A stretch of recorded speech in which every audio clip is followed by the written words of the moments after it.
Hey everyone, my name is Artemis, and today, backed by unpopular demand, we're going to be making one of the smallest robots in VEX. Not only can it drive anywhere you want, but it's tournament legal too. So, let's get to it. Okay, for this build, you're not going to need all that many materials. Just a brain, a controller, battery and its cord, a receiver, 3 of these smart cables, 2 battery clips, 2 license plates, and 2 5x7 plates of preferably 1 aluminum and 1 steel. I don't have them with me today because I couldn't find them in my shop for this demo, but they're also kind of optional. You don't need them, but if you're going into a tournament, you're definitely going to want them. License plate rules and all that. They can't be non-functional, and if you end up pushing stuff, well, you're just going to want the plates, honestly. 2 2.125 inch axles. That's 2 1/8 for those who can't do decimals. These are going to be important for our sprockets later. 4 axle inserts. Look at these little things. And for the screw ones, also for our sprockets. You're going to want 8 small diameter washers and 6 large diameter ones. But if you want, you can swap out the large diameter washers for 6 more small diameter ones, and it will be the same. 2 lovely bearing flats. 4 shaft collars. Any of the proper inserts will do. I've got hex ones here for today, but Torx ones will work just fine. Gonna want 2 of these small nuts. Let's bring them a little closer. They're not Kep Nuts, they're not Nylocks, they're just nuts. In a pinch, if you don't have them, you can swap them out for Kep Nuts and they will work fine. Speaking of, 2 little Kep Nuts, and of course, 2 Nylocks. I've got the small ones with me, but as usual, if you want to swap them out for the larger ones, it should be fine. We've got 2 1/2-inch standoffs and 11 1-inch standoffs. You're also going to want 2 7-hole half Cs that are these little guys here. You can just cut them off of a single 7-hole piece if you want, or you can use the actual ones that VEX sells. Your choice there. You're also going to want 2 10-hole half Cs. Same deal there. Cut them or buy them, whatever. Moving on to our fasteners, we've got 2 1/2-inch connectors. These lovely little guys here. And I've got Torx ones here today. I couldn't find any hex ones, so oh well. And you're going to want another 16 0.375-inch screws. That's 3/8.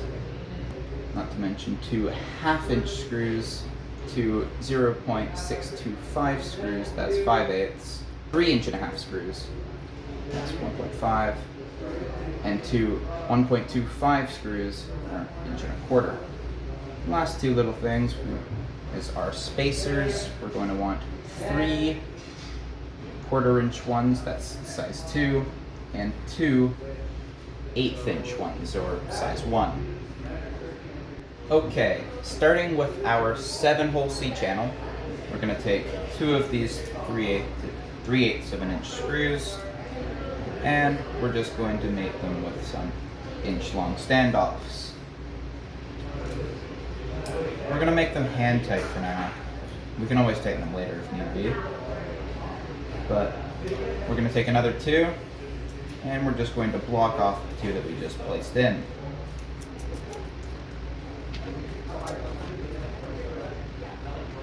The 2 that we've just put in are going to go into our 10-hole C channel in a couple of seconds, and the 2 that we put in first are going to eventually hang on to our license plates for us. I'm going to make the next one real quick.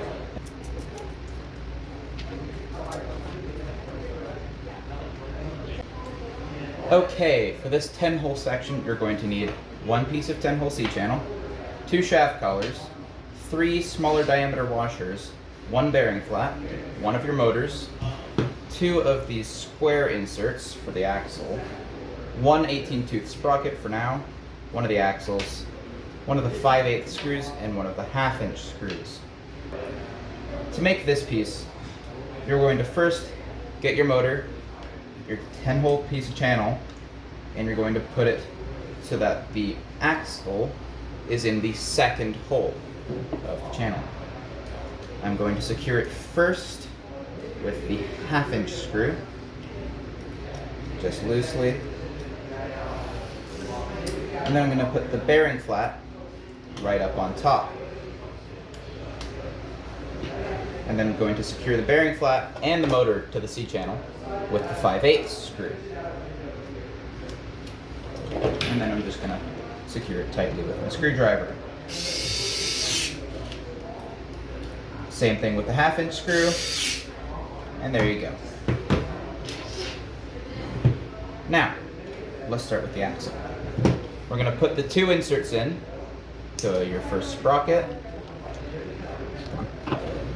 We're going to take 1 of your washers, 1 of your shaft collars, and your axle. Axle goes in first. Not the shaft collar. Washer goes in first onto the axle. Then your shaft collar goes on after that. And then plug it into the motor. Come on. Just gonna get some debris out. And then I'm going to just quickly lock this shaft collar in. Gonna make sure that's butting all the way up, pressing that washer in nice and tight, and we're gonna lock it in. Beautiful. Now, grab 1 of your washers, plop it in, get your sprocket, in it goes, washer on the other end, and then your other shaft collar to secure it all. Nice and tight.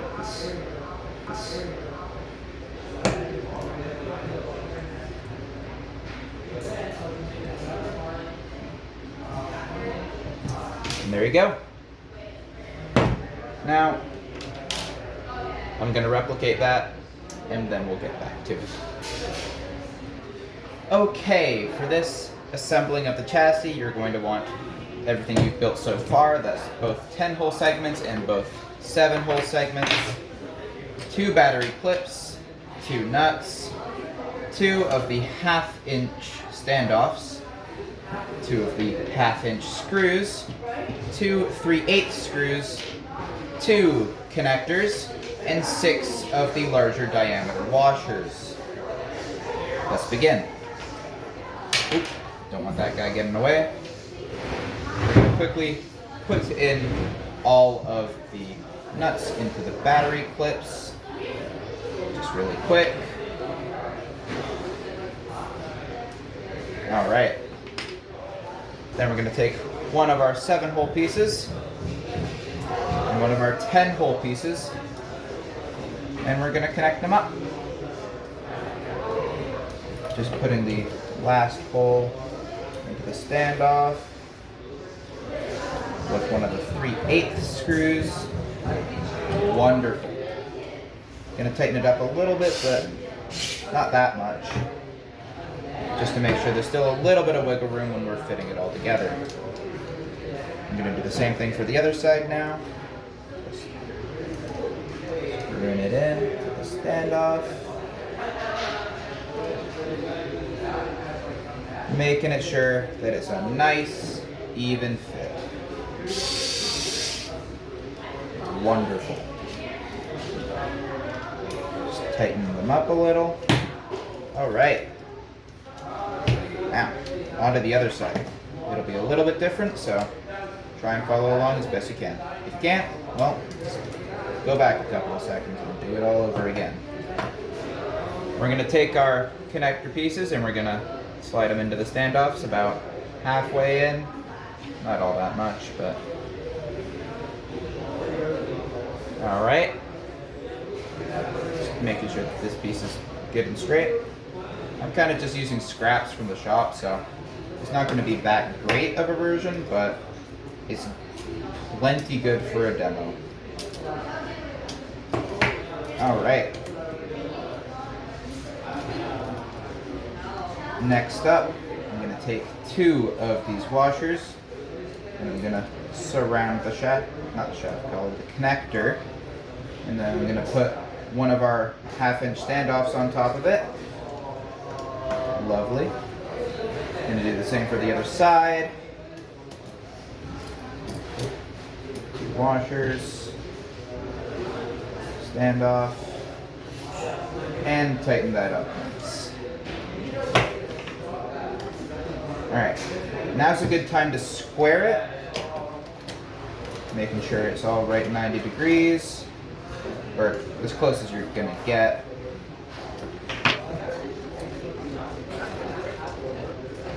Alright, now we are gonna take our 1/2-inch screws and thread them through the center of these battery clips, making sure they go in through the nuts as well.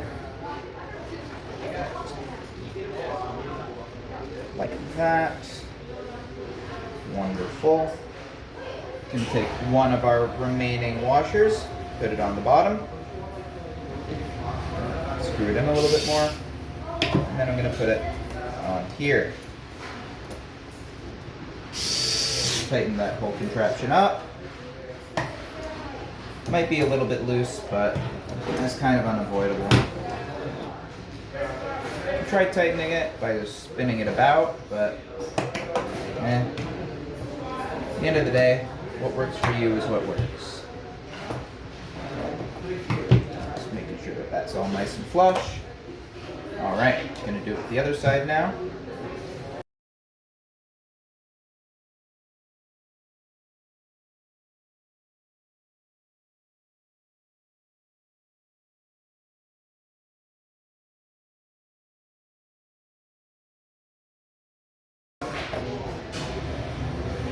Lovely.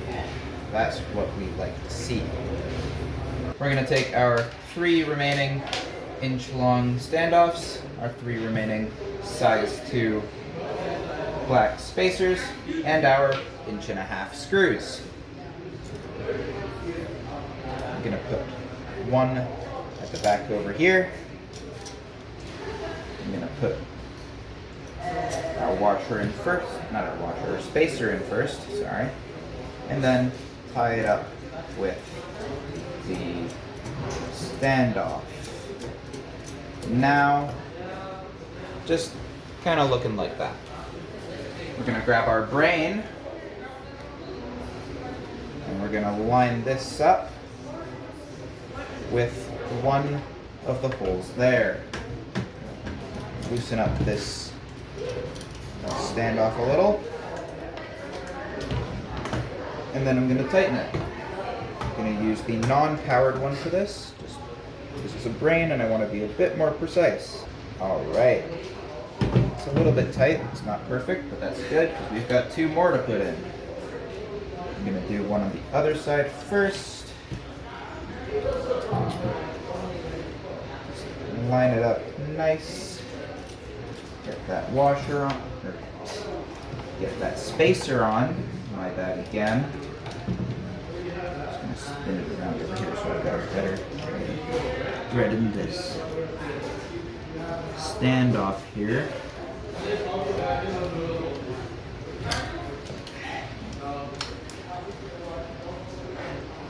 It's a good idea to get all 3 of them on when it's not fully attached just yet. So just get it on. Come on. Alright, screwdriver time. Tighten it off a little. And same thing with the last one. Spacer, standoff, screw it in. Lovely. Make sure it's not fully tightened on those last 2, because we're going to need some wiggle room to fit it all in. There we go. Grab this one and just tighten it in. Apologies for the background noise this whole time. I can't really avoid it. Might make a refined version at a later time, but who knows? And who cares? I don't really. Oh well. Just tightening this last one. And voila! That's a good time to add the chain. So let's do that real quick.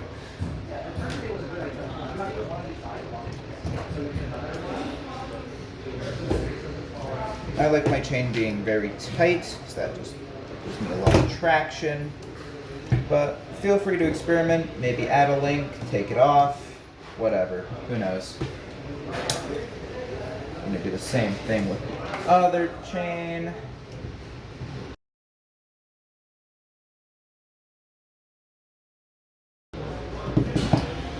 Okay, we're just gonna finish this off with a little bit of wiring. I'm just gonna shove your receiver underneath the brain.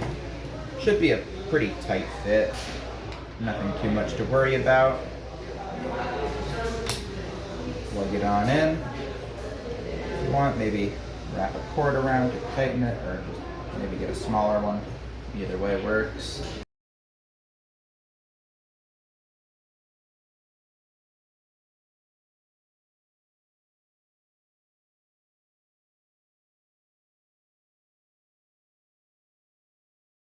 Alright, I'm going to fit the battery in now. You can either just fit the battery in through the wires or something. I like to fit it in through them. It just works more often. Plus you don't need to worry about finagling all of it and wires getting pinched.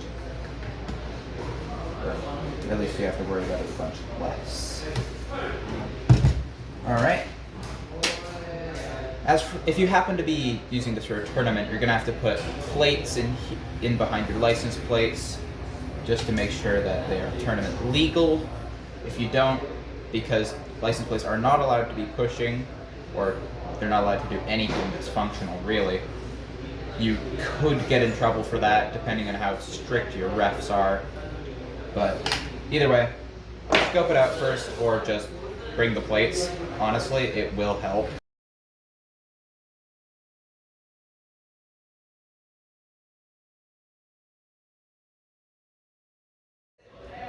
That's all you need to do.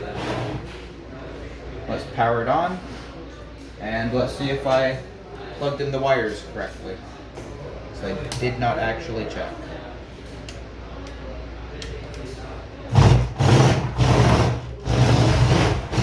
All right. That's all you get. This tiny little guy, and it is so worth it. Thank you for watching, and I'll probably make a better one of these eventually. This is just a quick one and done before it burns you up. See you later.